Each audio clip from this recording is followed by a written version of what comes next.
Bonjour à toutes et à tous et merci d'être présents pour cette présentation du rapport sur la commission d'enquête concernant l'organisation des élections dont j'étais le rapporteur au cours des 6 derniers mois et qui a été une commission d'enquête assez suivie, notamment sur la fin, puisque vous avez tous pu voir, disons, les difficultés que nous avons rencontrées avec Monsieur Stérin et sur lesquelles je reviendrai.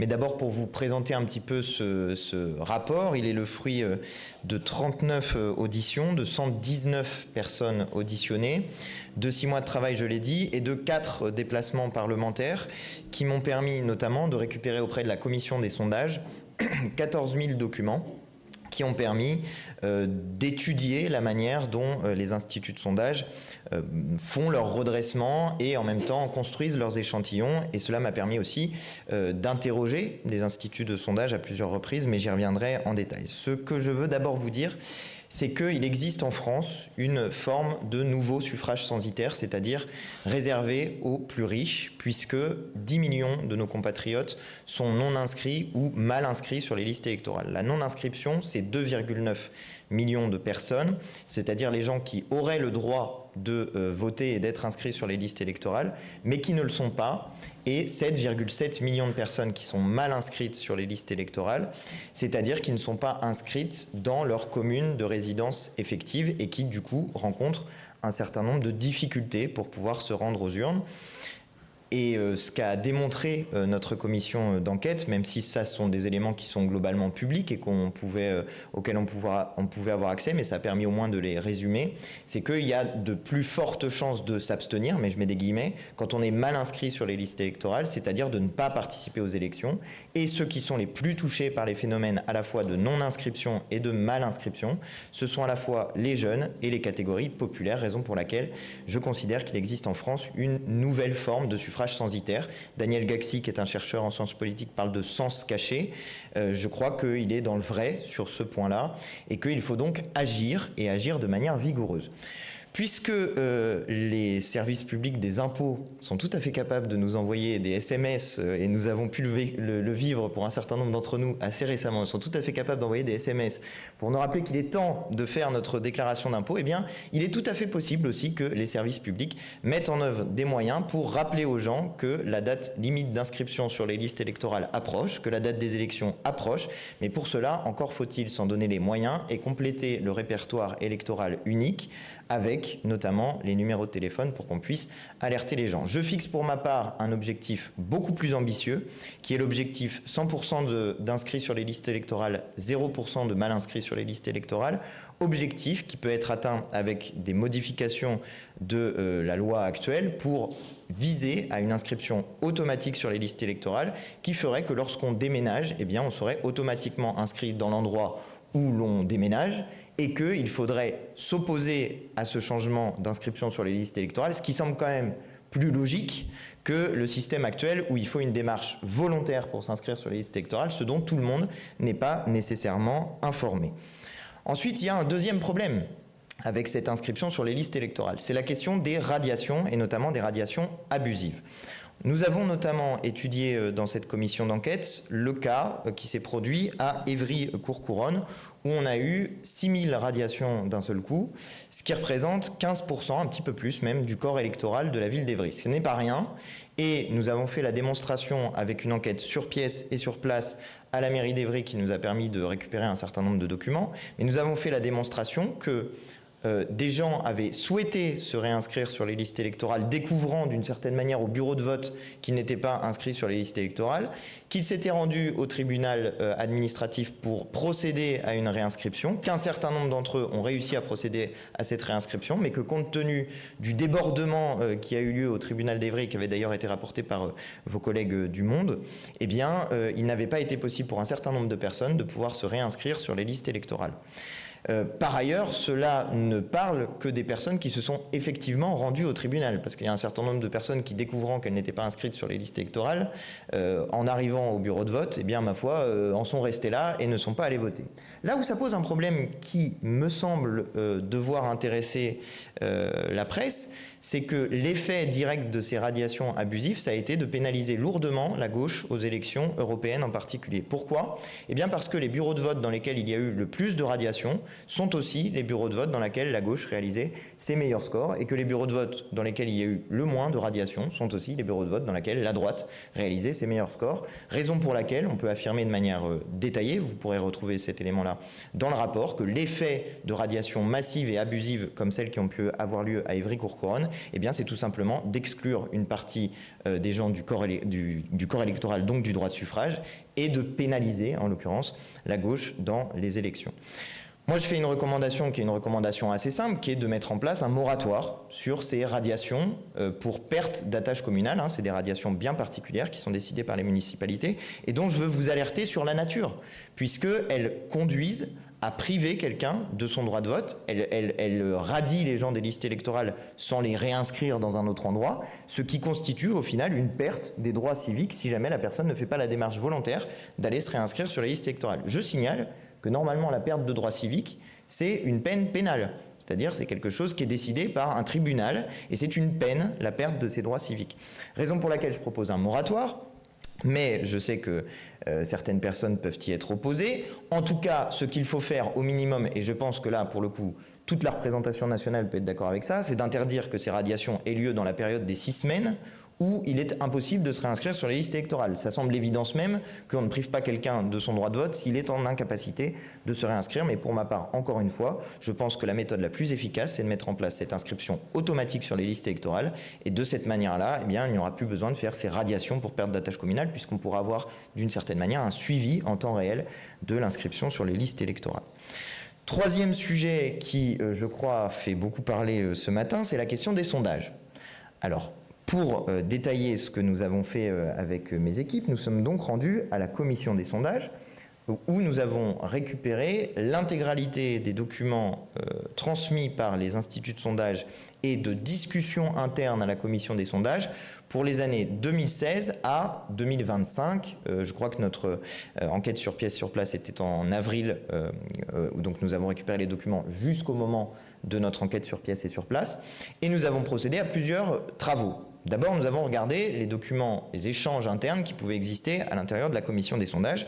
Et nous avons ainsi pu, découvrir que la commission des sondages faisait parfois des remarques en interne, qui sont très intéressantes, mais qui ne donnent lieu à absolument rien sur le plan public, pas même une remontrance aux instituts de sondage, pas même des demandes de précision qui seraient publiques et qui, d'une certaine manière, laisse penser qu'il faudrait être un petit peu plus rigoureux dans l'application de la loi du côté de la commission des sondages.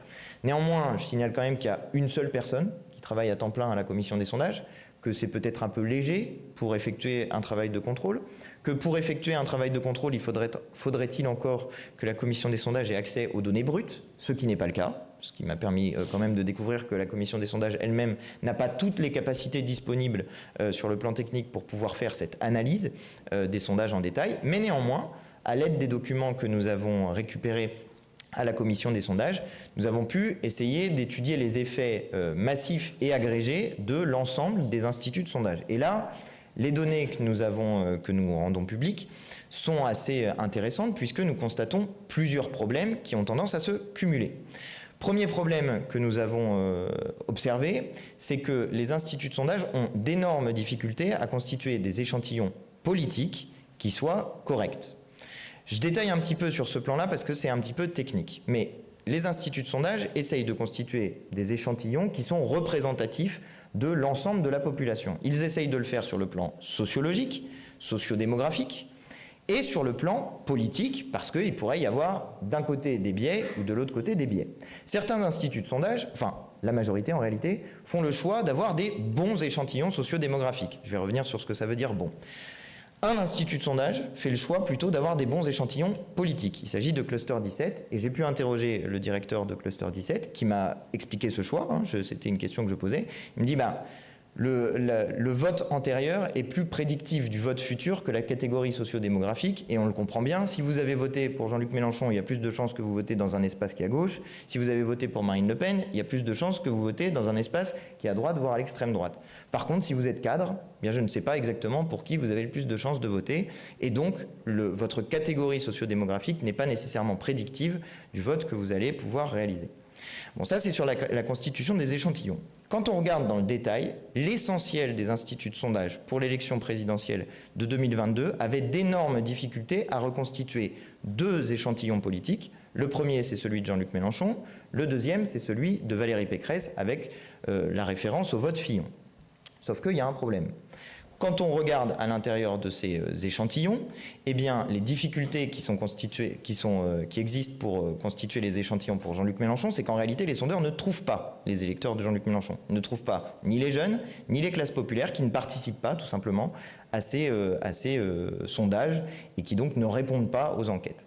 En revanche, pour Valérie Pécresse, c'est une difficulté qui était différente, c'est qu'il y avait une sous-déclaration du vote Fillon à l'élection présidentielle de 2017, du coup, et que pour ces 2 candidats, pour corriger les difficultés de représentation d'échantillons, eh bien, les sondeurs réalisent des redressements.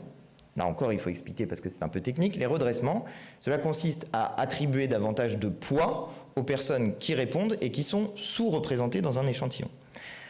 En agrégeant l'ensemble des données des sondeurs, ce que nous avons pu constater, c'est à la fois qu'il y avait une survalorisation de Valérie Pécresse, je vais revenir sur un sondage en particulier, mais aussi une sous-évaluation systématique de Jean-Luc Mélenchon chez plusieurs instituts de sondage, et en particulier, nous l'avons démontré pour Ipsos et pour IFOP.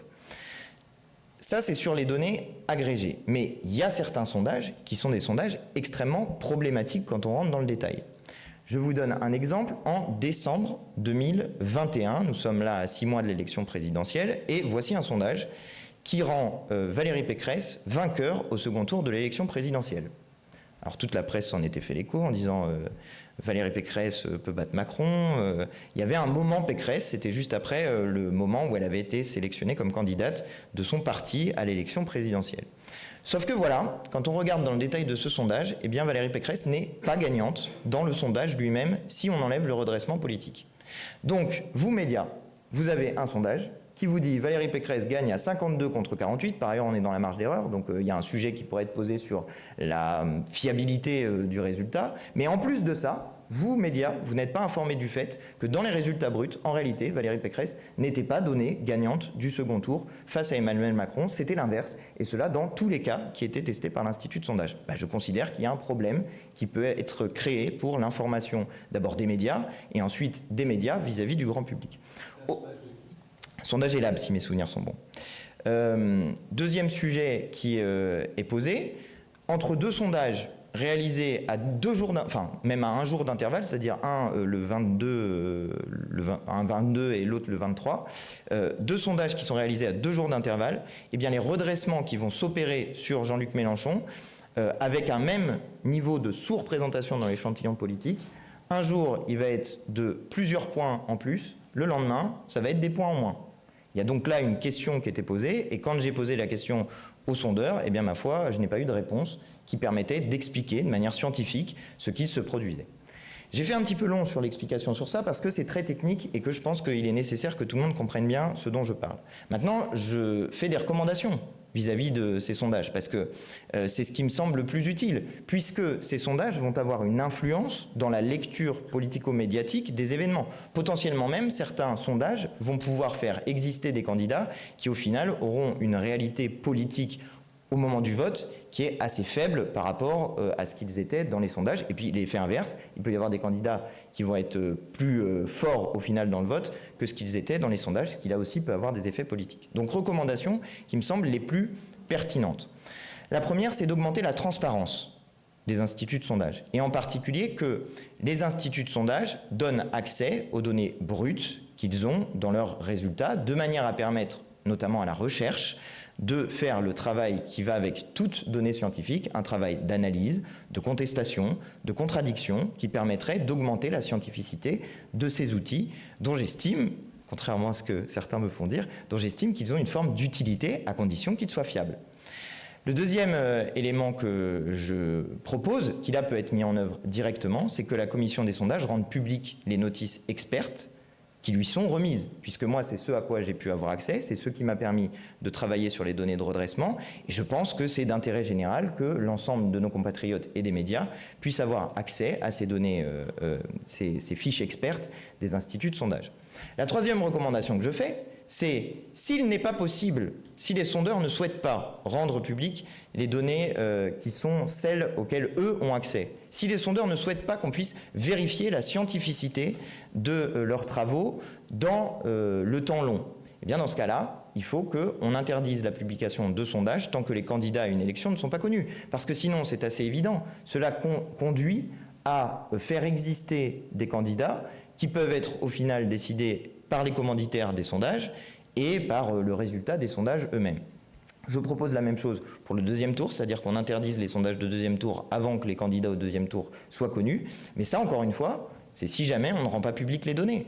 Parce que si on rend public les données, si elles peuvent être contestées, si elles peuvent être analysées, et notamment par les chercheurs, alors dès lors, on améliorera le caractère scientifique de ces outils. Troisième point à l'intérieur de ces instituts de sondage, je suis allé au secrétariat d'information du gouvernement. Comment vous dire? Il y a une forme d'utilisation de ces sondages qui me semble un petit peu large. Notamment, je m'interroge sur l'utilité pour le gouvernement de tester la candidature d'Emmanuel Macron en 2032.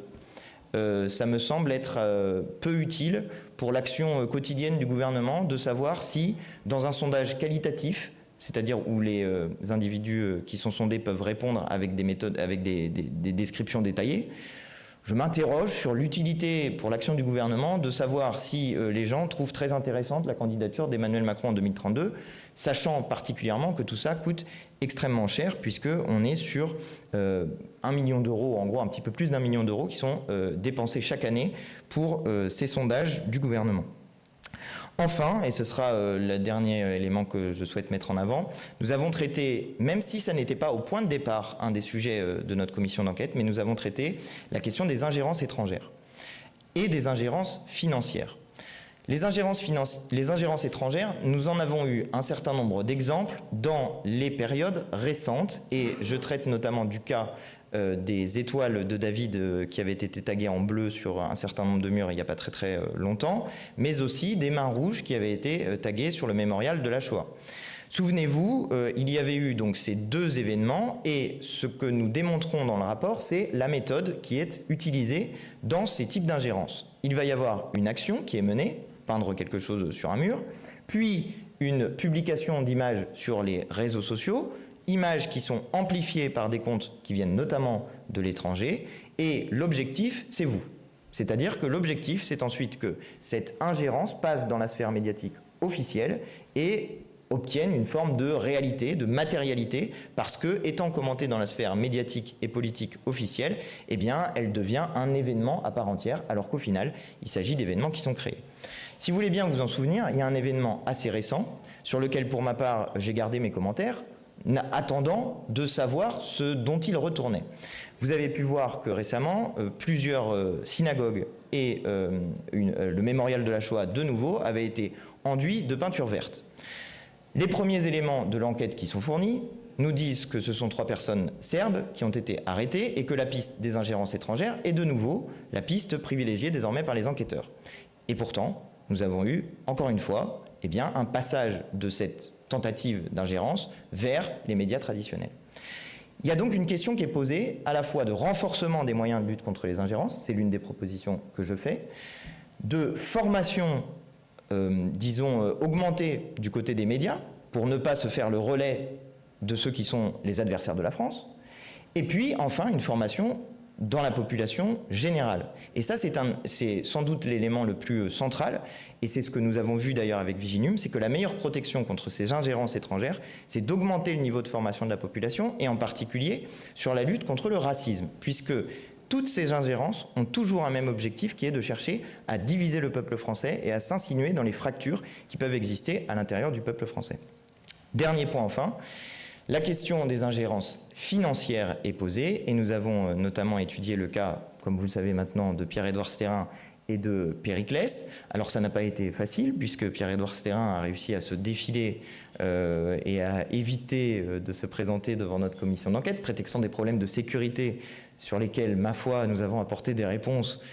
Et je pense que tout le monde peut comprendre qu'à l'intérieur de l'Assemblée nationale, la sécurité est quand même globalement plutôt bien faite par les gendarmes, que je remercie. Mais pour entrer dans le détail de tout cela, le projet Périclès est le révélateur d'une volonté d'ingérence financière d'un milliardaire, en particulier Pierre-Édouard Stérin. Comment cela se passe-t-il? Eh bien, M. Stérin dit vouloir dépenser 150 millions d'euros sur 10 ans, c'est-à-dire 15 millions d'euros par an, c'est-à-dire l'équivalent du budget d'une campagne présidentielle tous les ans, dépensé pour favoriser des candidats de droite et d'extrême droite et les pousser à gagner les élections. Notamment le cas des élections municipales est évoqué dans les documents qui avaient été rendus publics par vos collègues de la Lettre et de l'Humanité.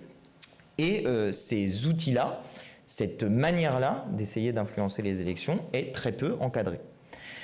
Il me semble malheureusement que nous n'avons pas pu aller au bout de notre travail de recherche sur ce sujet, en particulier du fait que le principal ordonnateur de ce projet s'est défilé. Je propose donc, et ça c'est une recommandation commune que nous faisons avec le président Thomas Cazenave, qu'une nouvelle commission d'enquête se saisisse de ce dossier, mais pas seulement de ce dossier, se saisisse de la question des ingérences financières entendues au sens large, c'est-à-dire tous les multimillionnaires et milliardaires qui souhaiteraient utiliser leur argent pour influencer ou bien les élections, ou bien le monde médiatique, car là encore, je suis désolé pour vous, mais vous êtes décidément la cible de beaucoup de gens.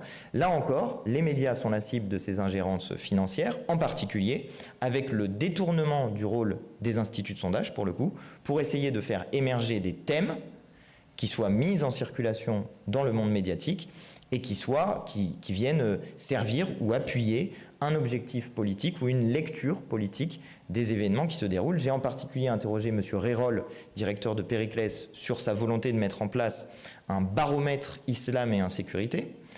Baromètre sur lequel je lui ai demandé si l'idée était de faire un lien entre l'islam et l'insécurité.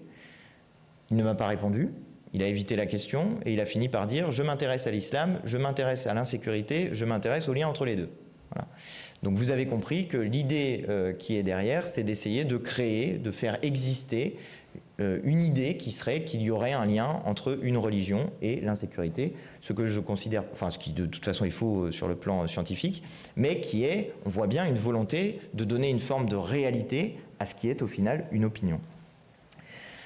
Voilà sur ce point-là. Et enfin, un dernier point peut-être pour conclure dans les recommandations, c'est l'un des angles morts du financement de la vie politique. Nous parlons de la question des prêts. Vous n'êtes pas sans savoir que les dons aux partis politiques et aux campagnes politiques sont très encadrés par la loi. Ils sont limités à 7 500 € par an par personne. Ce n'est pas le cas des prêts.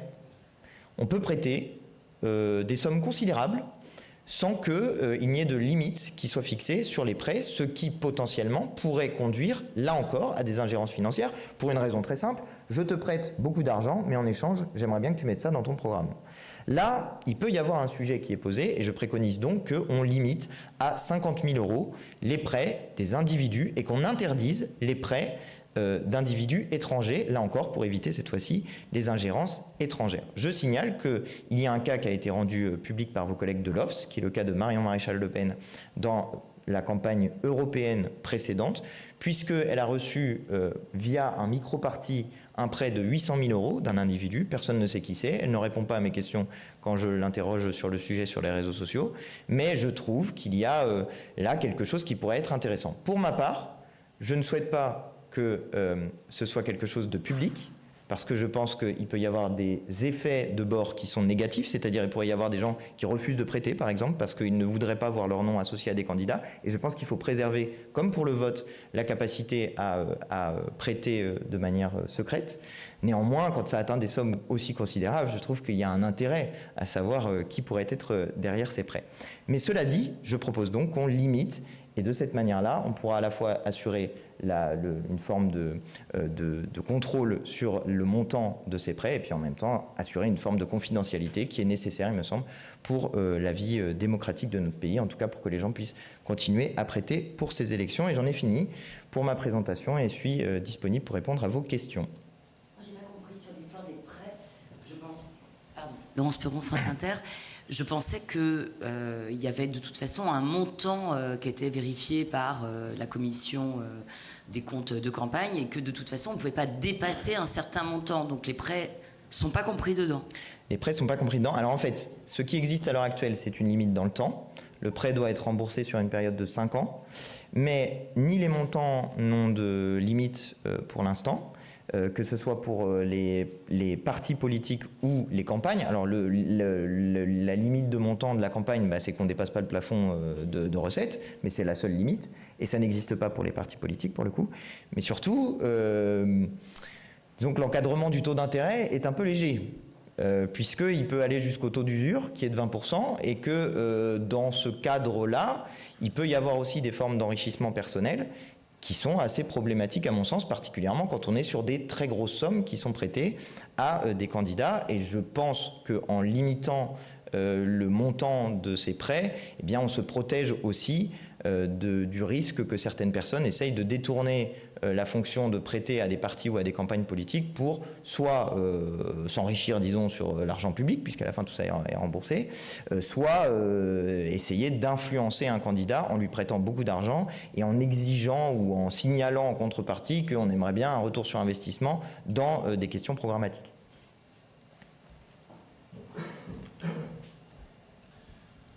Bonjour, Maxence Cagny pour la chaîne parlementaire. Moi j'ai 3 questions. Tout d'abord, vous dites que l'interdiction des sondages, elle serait, vous la proposez seulement en cas de manque de transparence, mais moi il me semblait avoir compris dans le rapport que c'était une proposition parmi tant d'autres sur les sondages. Donc en fait j'ai l'impression que là finalement vous faites une hiérarchie entre les propositions.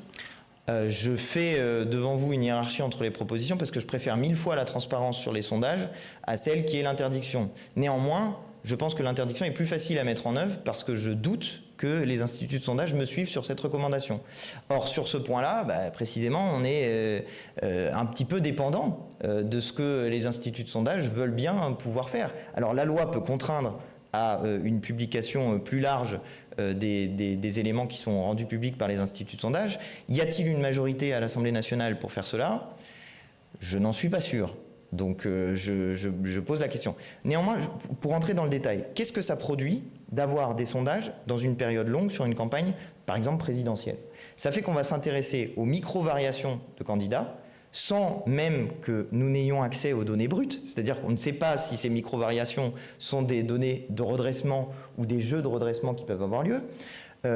Et que plutôt que de s'intéresser au fond qui est proposé par les candidats dans leur programme, plutôt que de débattre de ce qui devrait normalement être l'objet d'une élection, eh bien on discute de savoir si le candidat numéro 1 est passé devant à 0,5 points devant le candidat numéro 2, alors que tout ça n'a aucune matérialité. C'est-à-dire, à la fois, il y a la question de l'échantillon qui est posé, à la fois, il y a la question du redressement qui est posé, mais en plus de tout ça, il y a la question de la marge d'erreur qui est posée. Raison pour laquelle une des recommandations que je fais aussi, c'est que désormais on présente les résultats des sondages sous forme de marge d'erreur. Parce que là encore, ça serait une manière de comprendre qu'il y a une variation qui est possible à l'intérieur d'une campagne. Voilà, moi mon objectif c'est de faire en sorte que les sondages puissent continuer à exister dans les campagnes, mais qu'on ne leur donne pas la place prépondérante qu'ils ont aujourd'hui, parce que je considère que ça revient à ne pas discuter des sujets de fond d'une campagne politique, et donc à ne pas éclairer correctement les citoyens sur les enjeux qui sont à l'intérieur d'une campagne électorale. Autre question. Au moment du vote sur la publication du rapport en commission, visiblement, on vous a reproché d'avoir fait des conclusions de votre rapport avant même d'avoir fait les auditions, et on vous reproche d'avoir fait un rapport qui est très politique. Qu'est-ce que vous répondez à ces accusations? Et selon vous, est-ce que... Parce qu'il est dit aussi dans le rapport que ce sont vos propositions et ce ne sont pas les propositions de la commission d'enquête. Voilà. Qu'est-ce que vous répondez à ça? Alors, d'abord... Premier point, je constate que c'est quelque chose qui arrive fréquemment quand il s'agit de rapports d'insoumis. Ça avait été le cas également sur la commission d'enquête sur la TNT. Il y avait eu un débat pour savoir si la publication du rapport valait approbation générale du rapport ou bien si c'était une approbation pour publication du rapport. Moi, ma lecture du règlement, c'est que la règle qui vaut pour la publication d'un rapport d'enquête parlementaire, eh bien, c'est que précisément, ça vaut publication et pas nécessairement approbation.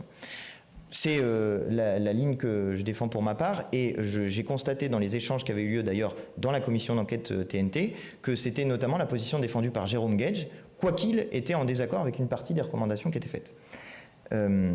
Néanmoins, c'est vrai qu'il y a eu un sujet et un débat, en particulier peut-être parce qu'en conclusion de ce rapport, je m'autorise, en conclusion, en ouverture, à faire une recommandation qui est celle de changer l'ensemble des règles du jeu et de passer à une 6e République. C'est une recommandation en conclusion. Il est évident, et je n'ai jamais prétendu le contraire, il est évident que cette recommandation m'est propre. Mais un rapport parlementaire est rédigé par un rapporteur. Le rapporteur, c'est moi, et c'est moi qui fais du coup la série de recommandations à l'issue des travaux d'audition.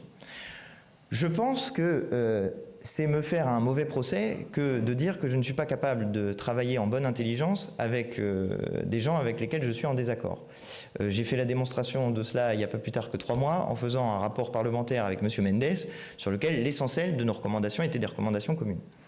Néanmoins, j'entends et je n'ai pas prétendu que tout le monde devait s'associer aux recommandations que je fais. Un rapport est un rapport qui est fait par un rapporteur et qui est nécessairement politique. Donc l'accusation ne porte que quand il s'agit d'insoumis, je le regrette, je trouve que c'est dommage, mais je trouve néanmoins satisfaisante la manière qui a été proposée par M.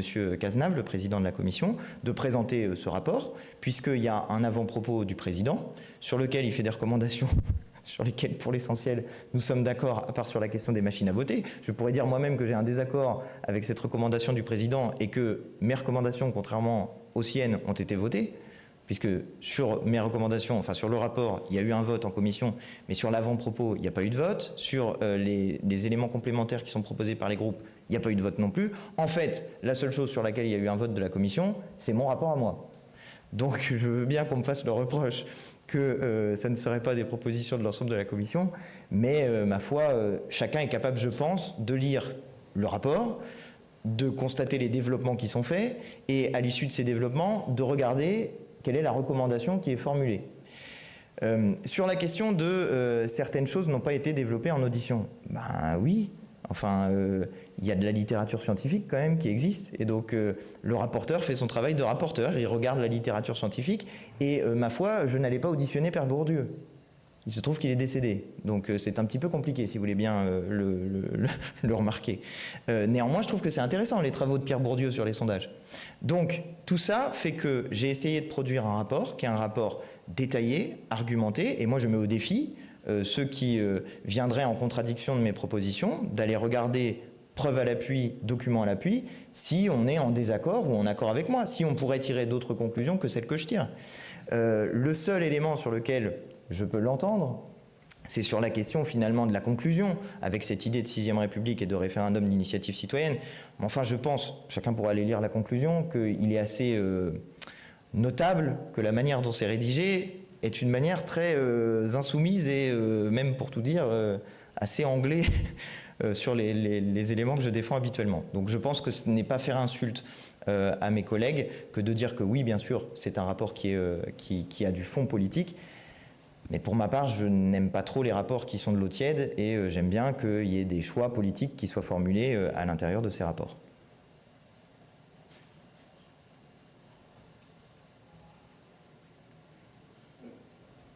Jean-Laurent Costantini, moi je travaille pour CNews. Je voulais juste avoir une petite question. C'est vous avez abordé le rôle la difficulté à créer, pour les instituts de sondage, à créer des échantillons représentatifs. Tout à fait. Est-ce que vous n'avez pas peur qu'à un moment donné, vu comment la société évolue, il y a l'intelligence artificielle qui prenne beaucoup de place dans ce genre de sondage et dans ce genre d'échantillons? Est-ce qu'il y a quelque chose à faire là-dessus? Est-ce qu'il ne va pas falloir aussi travailler ça? Alors, vous avez, c'est une excellente question sur la question de l'intelligence artificielle, en particulier parce qu'elle est d'ores et déjà utilisée par les instituts de sondage et notamment par les panélistes. Alors, c'est des choses qui sont assez peu connues, mais en réalité, un certain nombre d'instituts de sondage ne réalisent pas les sondages eux-mêmes. Ils demandent à des panélistes de réaliser les sondages à leur place. Et ensuite, les panélistes leur envoient les données brutes les instituts de sondage font les résultats issus des panélistes. Bon, sur la question d'essayer de retrouver notamment des profils qui pourraient être des profils qui sont des profils multiples, c'est-à-dire des individus qui essaieraient de répondre plusieurs fois à un même sondage pour essayer d'influencer ce sondage, d'ores et déjà, les panélistes nous ont dit qu'ils utilisaient l'intelligence artificielle pour essayer de retrouver des comportements qui sont des comportements anormaux à l'intérieur de ces réponses. Pour ce qui est de la constitution des échantillons, il y a quand même plusieurs problèmes qui sont posés, ne serait-ce que les catégories sociodémographiques de l'INSEE elles-mêmes. Puisque, si je vous prends un cas très concret, où va-t-on inscrire un chauffeur ou un livreur Uber? Est-il artisan? Est-il ouvrier? Est-il salarié? Est-il chef d'entreprise? Dans quelle catégorie est-on censé faire rentrer une personne qui n'entre dans aucune catégorie, puisque c'est des catégories nouvelles et nombreuses de la population française?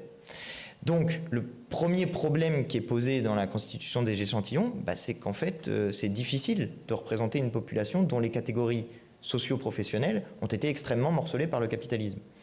Donc ça, c'est le premier élément qui est compliqué. Ensuite, vous avez raison d'une certaine manière, c'est-à-dire que l'intelligence artificielle étant en capacité de regrouper un grand nombre de propos qui sont tenus notamment sur les réseaux sociaux, on peut tout à fait envisager qu'à l'avenir, des outils nouveaux soient créés en utilisant davantage l'intelligence artificielle, non pas pour faire des sondages, mais pour faire un état des lieux de l'opinion publique révélée sur les réseaux sociaux. Ça existe déjà, et il y a déjà des outils de cette nature qui sont utilisés depuis de nombreuses années d'ailleurs, même sans intelligence artificielle, qui agrègent les données. Vous avez un problème dans le problème, c'est que rien n'empêche la protection contre des faux comptes, puisque vous êtes dans l'incapacité de savoir si c'est des faux comptes, et en particulier, à cet endroit-là, rien n'empêche les ingérences étrangères d'avoir un impact. Donc là encore, vous avez un risque, y compris en utilisant l'intelligence artificielle, que finalement, à la fois des puissances étrangères ou des puissances économiques puissent influencer les résultats de ces nouveaux outils qui seraient créés par l'intelligence artificielle. Raison pour laquelle, moi, ma logique, elle est assez simple. C'est transparence et esprit critique des citoyens. Et je le dis pour vous, les médias en particulier, mais je pense que vous avez un rôle dans la période qui s'ouvre. C'est que vous êtes l'objet, la destination des manipulations qui sont visées à la fois par les ingérences étrangères et par les ingérences financières. Et donc, plus vous disposez d'outils qui sont des outils transparents et contrôlables, plus vous êtes dans la possibilité de faire correctement votre travail d'information. Moi, c'est là l'un des enjeux que je fixe au rapport. D'ailleurs, je vous ai interpellé un certain nombre de reprises sur ce sujet-là, mais il me semble que c'est là un des enjeux majeurs pour l'avenir.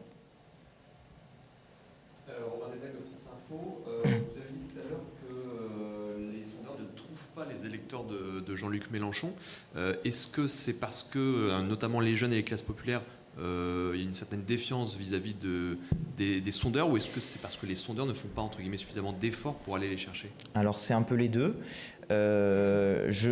Alors, quoique ils le vivent un peu comme ça, je ne jette pas spécialement la pierre sur les instituts de sondage. Je pense que pour un certain nombre d'entre eux, ils essayent de faire ce qu'ils peuvent et que je critique la manière dont ils le font et je suis en désaccord avec un certain nombre de méthodes. Néanmoins, je pense qu'ils ont des grosses difficultés, oui, à trouver l'électorat jeune, l'électorat des quartiers populaires et l'électorat des classes populaires d'une manière générale. Et qu'ils ont donc une difficulté à constituer des échantillons qui soient réellement représentatifs de la population, sachant qu'ils prennent un tout petit bout de la population. Ils se basent sur 1000 personnes. Si vous avez les 1000 mauvaises personnes, potentiellement le résultat de votre sondage est faussé. Je les ai interrogés là-dessus. Ce matin encore sur France 2, il y avait un des responsables de Ipsos qui était interrogé, qui reconnaissait ce point. Il dit « Nous avons des difficultés à avoir, et d'ailleurs ils l'ont dit également en audition, ils disent « On a des difficultés à trouver les personnes qui sont jeunes, des quartiers populaires et, précise-t-il, d'origine étrangère. » Je ne sais pas pourquoi il se sent le besoin de préciser d'origine étrangère, s'il estime que les gens d'origine étrangère votent plus dans un sens que dans l'autre. Peut-être vote-t-il moins pour les partis qui disent que les personnes d'origine étrangère seraient un problème pour notre pays. Mais du coup, si jamais les sondeurs reconnaissent ce problème, posez-vous des questions sur les résultats stratosphériques qui sont obtenus par un certain nombre de partis dans les sondages et qu'on ne retrouve pas toujours dans les élections quand elles ont lieu. Et notamment dans les élections à très forte participation, qui voit se mobiliser justement ceux qui ne répondent pas aux instituts de sondage, mais qui, dans les élections à très fort enjeu, se rendent bien aux urnes. Et moi, c'est ça mon sujet. C'est qu'il y a une invisibilisation par les sondages d'une partie de la population qui n'a jamais son mot à dire, à part au moment des élections, et qui, quand elle le dit une fois, et puis est ignorée le reste du temps, puisque soit, alors ça c'est plus politique, soit on nie les résultats des élections, ça c'est ce qui est arrivé dans l'élection législative, soit des sondages viennent donner une photographie, puisque c'est ça qu'ils disent, une photographie, qui est une photographie qui ne correspond à rien, puisqu'il manque des gens qui ne répondent pas au sondage. Attendez, je vais plus loin. C'est que même quand ils arrivent à trouver un certain nombre de personnes, les choix qui sont faits, méthodologiques, c'est de ne retenir que les personnes qui sont certaines d'aller voter. Ben, pardon, mais les personnes certaines d'aller voter à l'élection présidentielle de 2027 en 2025, je veux bien que vous me les présentiez, mais il y a un certain nombre de personnes qui vont répondre « je ne suis pas sûr » et qui vont répondre de bonne foi « je ne suis pas sûr », mais qui, le dimanche, jour du vote, iront bien voter parce que là, ils sont sûrs qu'ils ont envie d'aller voter parce qu'ils ont envie de faire quelque chose pour leur pays. Et tout ça, c'est des éléments qui sont masqués, qui sont cachés, qui ne sont pas rendus publics et qui ne sont que dans les notices expertes des sondages. Je trouve qu'il y a là un enjeu d'information qui est central, qui est majeur, et qui vous concerne vous, en même temps qu'elle nous concerne, nous, et je ne dis pas nous, politiques, je dis nous, citoyens, au sens large. Il y a un besoin de transparence, d'augmentation de la transparence sur ces instituts de sondage, et de renforcement des moyens de la commission des sondages. Mais il y a d'autres éléments qui devraient, je pense, amener à réflexion. La commission des sondages ne contrôle que les sondages électoraux. Elle ne contrôle pas les sondages d'opinion. Il n'y a donc aucun contrôle qui s'exerce sur les sondages d'opinion. Quand vous entendez 68% des Français sont d'accord avec telle idée, personne d'autre que l'Institut de sondage n'a contrôlé le résultat. Donc, on peut se dire que c'est très bien et que c'est génial et que vivent les instituts de sondage qui nous donnent des résultats qui sont des résultats sûrs et solides. Mais compte tenu de l'ensemble des éléments que j'ai pu démontrer précisément sur les sondages électoraux, vu que c'est à ça que j'avais accès, je me questionne aussi très fortement sur les sondages qui sont faits et sur les, disons, les réponses associées aux problèmes d'échantillons et de redressement que j'ai pu constater. Et sur ce point-là, malheureusement, je n'ai aucun outil de contrôle. Donc je ne peux pas le savoir. Soit la commission des sondages se saisit de ces sondages, ce qui est tout à fait possible, hein. Au regard actuel de la loi, la commission des sondages a tout à fait la possibilité d'aller de demander à contrôler les sondages qui sont des sondages d'opinion, puisqu'ils participent de manière large au débat politique. Et voilà, donc je fais une série de recommandations. Je dis qu'il faut augmenter les moyens de la commission des sondages. Je dis aussi qu'il faut augmenter les données qui sont envoyées à la commission des sondages. Et je dis aussi que la commission des sondages doit désormais contrôler les sondages d'opinion qui sont débattus dans la sphère publique. Enfin, je ne fais pas des recommandations qui sont excessives. Je fais des recommandations qui sont, à mon sens, d'intérêt général pour la transparence de la vie et du débat démocratique dans notre pays. Fini ? Ça va aboutir sur quoi ? Un rapport. Donc d'abord ce rapport, moi je souhaite qu'il soit débattu, qu'il soit mis en débat dans la société. Je souhaite notamment que peut-être, j'imagine que les instituts de sondage vont avoir quelques critiques. Ils étaient un peu critiques sur les données que je présentais, sans pouvoir toutefois toujours répondre à l'ensemble des questions que je posais. Donc ça c'est le premier élément. Il y a à mon avis ça doit être un objet de débat public, y compris peut-être pour contester les choses que je dis. Moi, je le fais sur la base des éléments que j'ai pu obtenir. Bon, peut-être que j'ai pu ici ou là commettre une erreur ou une faute, vérifions. Mais en tout cas, il faut donner les données, il faut qu'elles soient publiques pour qu'on puisse débattre de cela. Et ensuite, moi, je souhaite faire des propositions de loi, qui soient des propositions de loi par section, par séquence, de manière à essayer de trouver des majorités pour faire passer ces propositions de loi. Vous savez qu'il y a désormais la possibilité un peu augmentée, compte tenu de la forme nouvelle de cette Assemblée nationale, de faire passer des textes transpartisans. En ce moment, on fait beaucoup de textes transpartisans.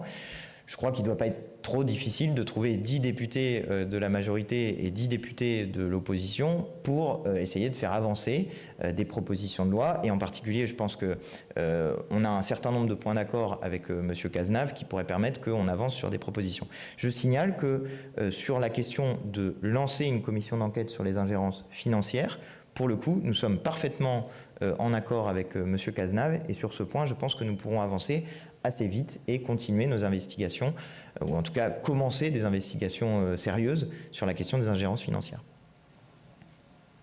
Fini ? Fini. Merci à vous.